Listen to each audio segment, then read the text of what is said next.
will get time to realize it's right before my eyes, and I can take it if it's what I want to. Halo teman-teman, saat ini kita berada di Pantai Bondo, salah satu pantai yang ada di Jepara, Jawa Tengah. Pantai Bondo sendiri selain menjadi destinasi wisata juga merupakan tempat budidaya rumput laut. Salah satu alasan mengapa rumput laut dibudidayakan di sini yaitu perairan mempunyai kisaran suhu 30 derajat Celcius dan pH 7,4. Secara umum, kondisi tersebut mendukung pertumbuhan rumput laut jenis Capapicus alvarezi atau biasa disebut sakul.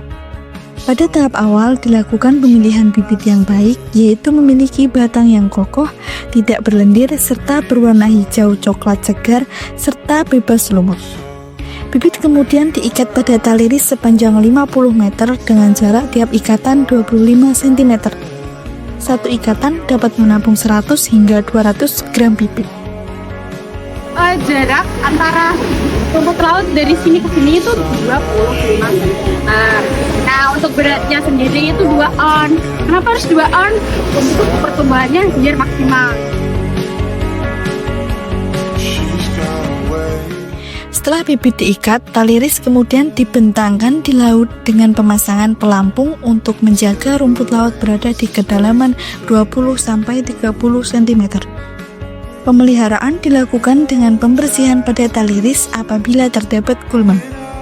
Setelah 25 hari, bibit dipanen untuk ditanam kembali, dan panen produksi dilakukan setelah 45 hari dengan cara mengambil ikatan rumput laut ke atas kapal secara hati-hati. Setelah dipanen, rumput laut dijual dalam kondisi basah ataupun dikeringkan dengan metode penjemuran di bawah terik matahari. Oke guys, di sini kita akan melihat proses pengeringan rumput laut yang telah dipanen. Bisa kita langsung lihat. Hai teman-teman semua, jadi ini merupakan contoh olahan dari hasil rumput laut, di mana rumput laut ini harus dipanen lalu dijadikan campuran bahan olahan seperti kopi, permen, dan brownies. Ini diolah sendiri ya guys.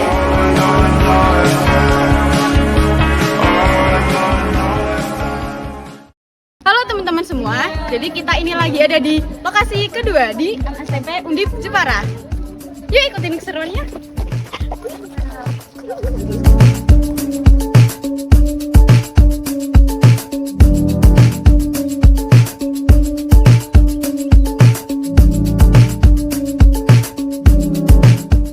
MSTP Undip merupakan pusat riset dan inovasi yang berfokus pada bidang perikanan dan kelautan dengan luas lahan mencapai 52 hektar.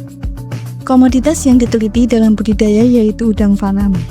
Nah, kira-kira pengelolaan yang ada di lingkungan ini seperti apa sih? Ya, di sana juga ada embung juga, kedalaman sama 6 meter lah.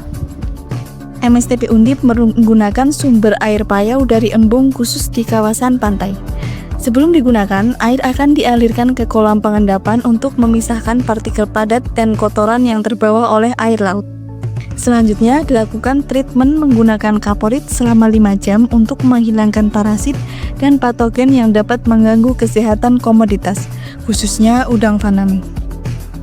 Selanjutnya, dilakukan pengapuran pada kolam tanah sebelum digunakan untuk budidaya. Hal ini bertujuan untuk meningkatkan produktivitas plankton karena kapur dapat menaikkan pH dan fosfor yang dibutuhkan plankton.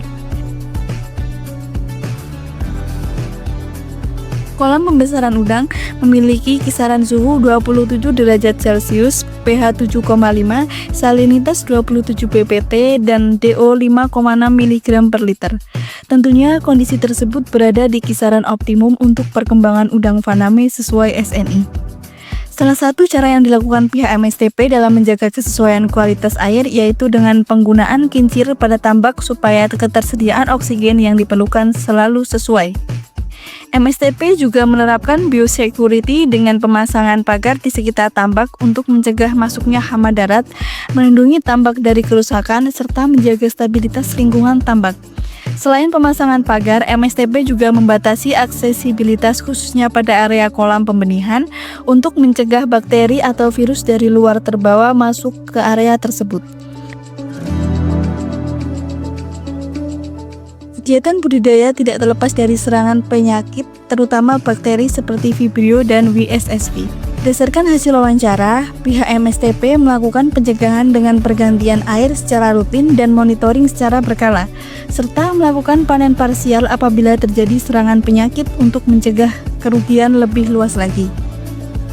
Dan yang terakhir yaitu proses pengolahan air limbah.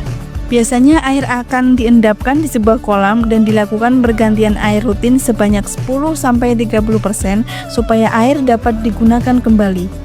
Pihak MSTP juga menampung air limbah di kolam ikan nila salin dan ikan bandeng sebagai bioindikator karena kedua komoditas dapat mencerminkan kondisi lingkungan perairan melalui pertumbuhan, kesehatan, dan tingkat kontaminasi mikroba.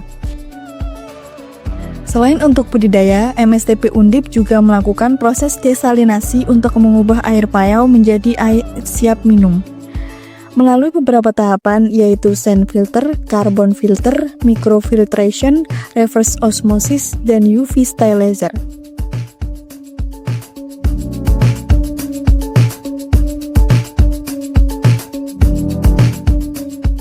Jadi, gimana teman-teman? Seru kan kegiatan kita hari ini?